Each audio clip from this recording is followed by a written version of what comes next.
you know, apparently Missouri voting for Donald Trump and Josh Hawley wasn't enough for these people. Y'all overall getting your way was not enough.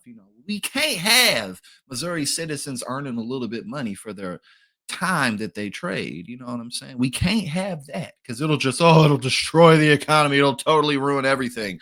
Yeah, right. Give me a break. But this is the environment that we live in. This is what unfettered capitalism looks like. This is what it looks like when, rather, this is crony capitalism or unfettered capitalism. You know what I'm saying? Either way you want to put it. This is what it looks like when corruption is just running a little bit too rampant. Excuse me. It's a little dusty down here. But anyway, let's get into this. Missouri business groups are suing to overturn voter approved minimum wage increase. All right. Now let's see what all the fuss is about. Sorry, I had to clear the pipes. All right. A coalition of Missouri business advocacy groups are suing to toss the election results in which voters raised the state's minimum wage and guaranteed paid sick leave to workers. Can't have that. We cannot have that. The election challenge filed Friday asked the Missouri Supreme Court to set aside the results of Proposition A, which 57.6% of voters approved last month. It raises a series of issues, including an allegation that the question violated a requirement that ballot measures only deal with one subject. Just say that y'all just don't want people to make money, okay? You're greedy and you want to collect as much of the profits as possible. We can't pay our workers a few extra dollars an hour. Oh, well, there were some technicalities in the process. Quote, while Proposition A is bad policy and will have extreme and detrimental effects on Missouri's businesses, that is not the basis of this action, the petition said. Instead, the election irregularities and the constitutional violations are so significant that the election results must be overturned and Proposition A must be declared invalid.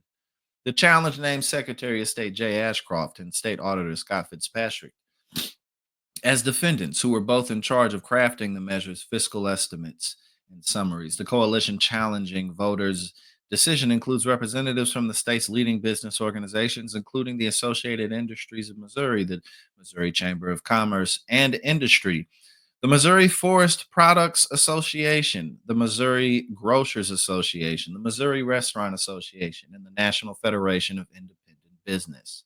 Okay, so all of these groups do not want Missourians to have enough money. They're not including that. Oh, and the associated industries. There we go. Almost didn't highlight that one. All of these ones. The legal challenge comes as Missouri Republicans have been angered over recent statewide votes on issues seen as progressive, including last month's votes to raise minimum wage and legalize abortion in the Missouri Constitution. Republican lawmakers are also weighing legislative efforts to limit both measures.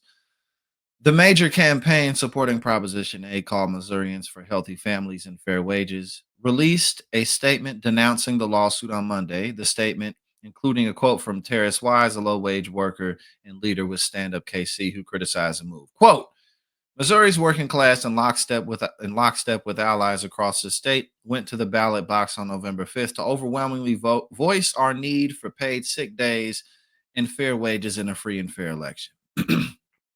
It's sickening to me that corporations are trying to steal our victory away and quiet the will of the voters who made this win possible because they don't want y'all to have it.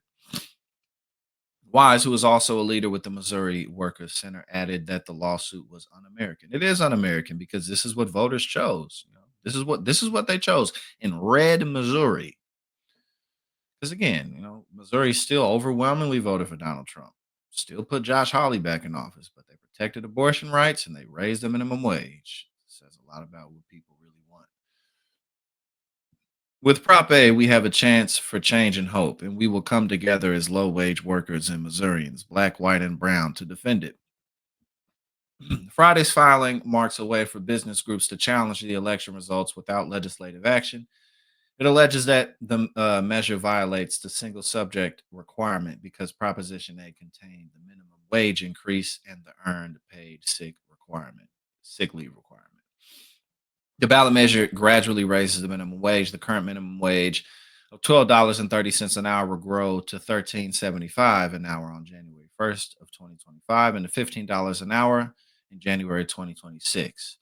The wage will then be adjusted annually based on inflation. And again, these people always act like, oh, we're just looking out for the smallest of small businesses. No, it's just big corporations being greedy. That's all this is, because they want more money for their stock buybacks, and they want their executives to be able to make more money in stock options and just bigger salaries in general. It also requires employers with 15 or more workers to provide 1 hour of paid sick leave for every 30 hours worked. According to the proposal, the earned sick leave provision would not apply to government workers, retail, or service employees who work for a business that makes less than $500,000 a year, people who are incarcerated, golf caddies, and babysitters, among others. In addition to the single subject concern, the election challenge takes issue with the exemption for government employees and alleges it violates the Equal Protection Clause of the U.S. Constitution. Okay, so we don't want people to make money, but also it's unfair because it's not given to everybody. Nah, no, y'all just, again, it's just greedy. That's all it is. That is all it is. So yeah, that there you go. More examples of corporate America being corporate America, and this is exactly why we need to stay involved in the political process. Hey now, thank you so much for tuning in here at Politics and Paper. If you like what I do and you support my work, go ahead and subscribe. I greatly appreciate it and it really helps to support what we do here.